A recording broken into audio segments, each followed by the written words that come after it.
Hello everyone, this is Ryan Mallory for SharePlanner.com doing another session of live charts with you guys.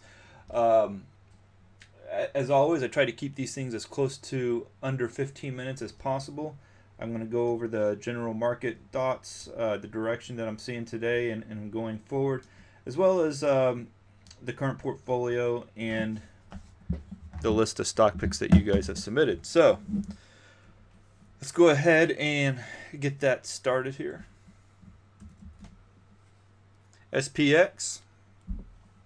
We're at a point now where we're closing in on 1480, and I've kept this rising trend line off of the November lows, basically at the forefront of my mind here, because I always thought any kind of significant pullback, and once again, we haven't seen a significant pullback of more than 4% since October, November of last year. So there hasn't been much of any kind of pullback since that time period.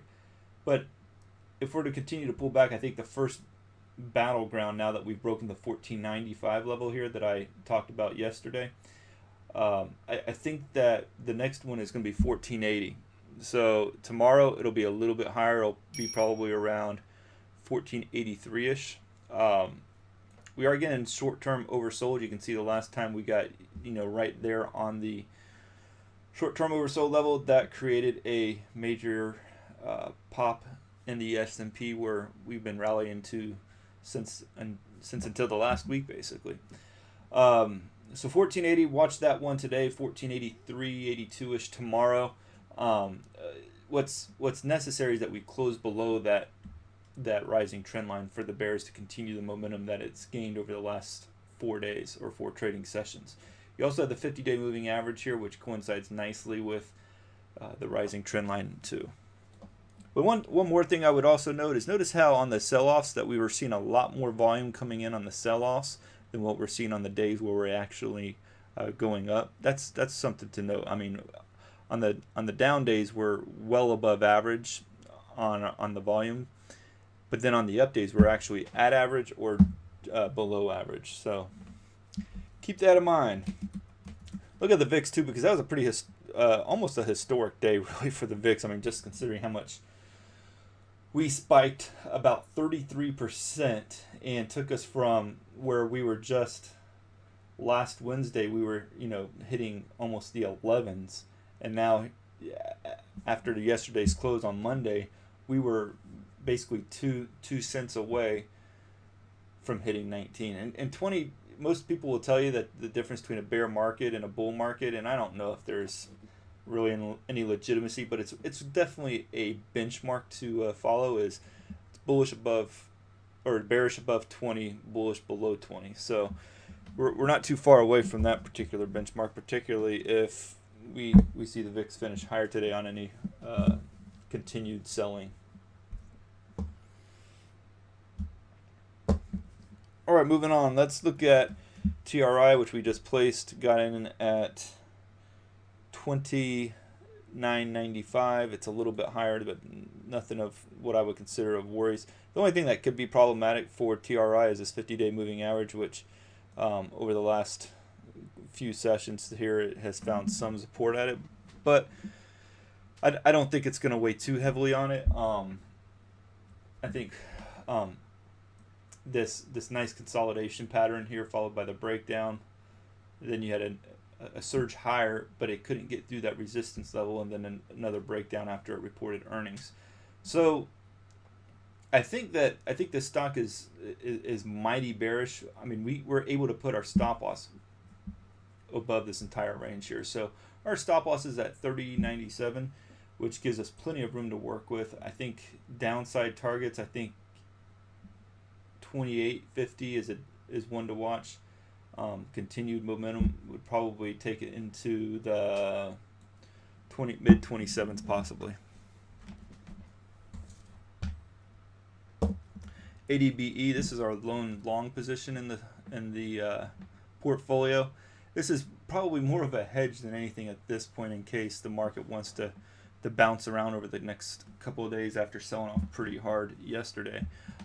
It's finding some support at the 50-day moving average. Don't think it's a lot of support or very strong support.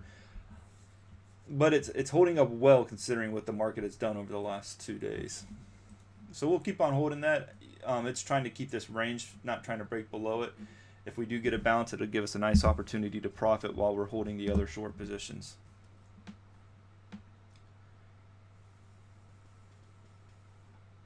HOG, this is the best short that we have in the portfolio right now. Down almost another full percent today. We got in, I want to say it was 51.85 or, yeah, 51.83. And it's just consistently sold since then, breaking through the 50-day moving average, which it found 2-day support at. Strong volume yesterday, so that's a very positive sign that people are getting very nervous holding into the stock. You have like a quasi double top, you have a trend line that started off of this October lows and that it broke. You have another support level that's broken as well. So just tons and tons of good stuff going on with this short position, and we got in at a great price. So continue to hold that one. My rule of thumb typically with short positions is that once I start looking at 5, 6, 7% on a trade, that's usually when I'm wanting to get out and book some gains. And going short on stocks, you always have to be cognizant of the dead cat bounce, and that's one thing I'll definitely be cognizant of with HOG, especially now that we have about 3% in gains. Start tightening up that stop loss and not letting this position go against us too much if the market is indeed to run higher for some reason. CX, we got into this one late yesterday, and as you can see at 10:20, it's now at 10:03. So we've got a little bit of a breakdown on this one. Another solid support level being violated. We got in what I felt like was another good price, and I think this one has probably more potential to run lower and faster than any of the other ones. So I think the 7% in a matter of days could very well happen if this market cooperates to the short side. Covering somewhere around 950 is probably our ideal level to take profits at. So you'll see that there is some support here at this 950 level. So you have it here, back here, here again, and then back there again in early October of last year. So that's our price target, 950.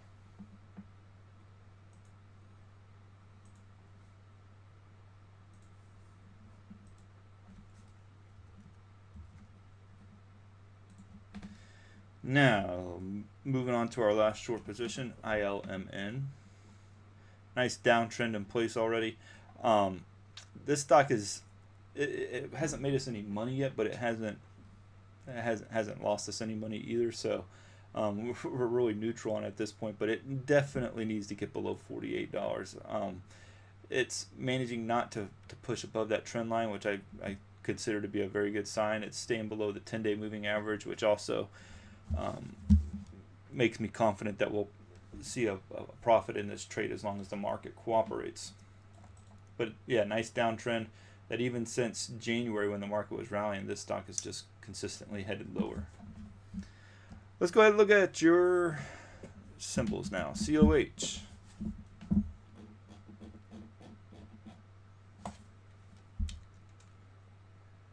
Really not seeing too much here. You could say there's a double bottom. That if it can hold this 45.75 level, that you'd have a double bottom in place, and perhaps, just perhaps, the stock could start rallying again, maybe even push into the mid-50s and try to close the gap at 60. I think that's getting ahead of ourselves to assume as much at this point. Definitely oversold, but it's been oversold for most of this year. Let's look at the weekly chart to see if it gives us anything else. I would say this is a long-term bearish pattern. So if I was a betting man, I'd probably say that 45.75 level is ultimately in the next few months is going to get taken out and probably going to be heading into the mid-30s. You have a major on the weekly chart. That's why I say it's good to look at charts on multiple time frames. On COH, you got a left shoulder, head, right shoulder, boom. So 200-week moving average, it's trading below. I'm not feeling it on this one, so I would stay far away from this one. I don't I'm not a big fan of trying to short stocks off of a weekly chart, simply because you do incur interest. So if you're going to short off of a weekly chart, you got to have more patience and more of a larger time frame to short it. So MDC, just looking at the weekly, you do have a double top going on there. You can see the same thing on the daily. Probably have a broken trend line. Even if you draw the recent trend line, it's broken that one as well. So I'd say this is probably more of a short setup with the double top, the broken trend line. I don't see any price action in the last 4 days that gives me a good idea of where to get in from a price standpoint and entry standpoint. I do think it's a bearish stock. I don't see a clear trade setup at this point, though, to take on it.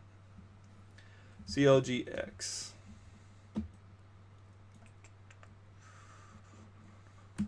Nothing much on the weekly. You could say that's a triple top here. First top, second top, third top, and you sort of have a triple top within the triple top. So that's getting a little pointless, though, to start evaluating it to that kind of detail. Huge sell-off, back on Friday. I don't see a trade that's worth taking in this one. It does look bearish more so than bullish, but no clear edge to take a trade on that right now.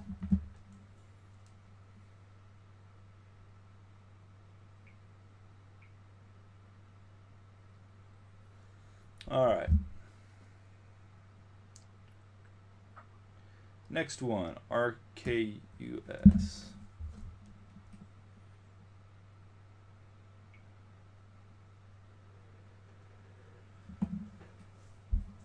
Waiting for it to load here for some reason. There we go. All right.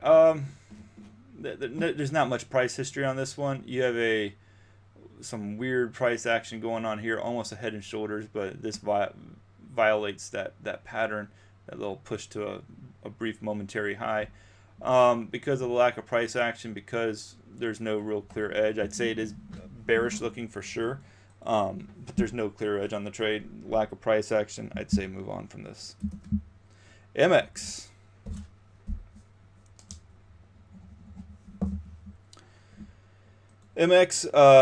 Another one of these funky price action things. You can see I was looking at it from a bull flag perspective. It did break out, comes right back down into it. There's no trade set up there as well. NTSP. Gap higher. I think this one would only get interested if it started breaking below it. I don't know what caused it to shoot, 25%, whether, but what would have to happen, it'd need to break below this range here for there to be a possible gap play. But this could be some kind of acquisition, considering that it went from a typical 1 million day all the way up to 40 million shares. So I don't really remember what the news was on NTSP. And LVS. This is one I've been looking at as a short. The only problem is that I can't get a good stop loss to go with it. So that's why I've been avoiding it. I think it would have made a great short had I gotten in earlier yesterday, but I wasn't quite ready to start piling on the shorts at this point when I saw the good setup. So I waited. Of course, it drops much further into the afternoon as the market sells off, so it didn't give us the entry. It's not the cleanest setup by any means. It's definitely bearish, obviously, if I'm looking at it from as possibly shorting it yesterday. You got some resistance overhead here. You got even more resistance back at 53.64. So you're getting close to 10% from where you would want to put an ideal stop loss at, and that's just obviously too much to take on from a risk standpoint. For some that might be okay, but can't say it is for me. That's going to do it for today. If you guys have any questions, feel free to hit me up in the Splash Zone. I'm always available there, or via email at ryan@shareplanner.com. Y'all have a great evening, and God bless.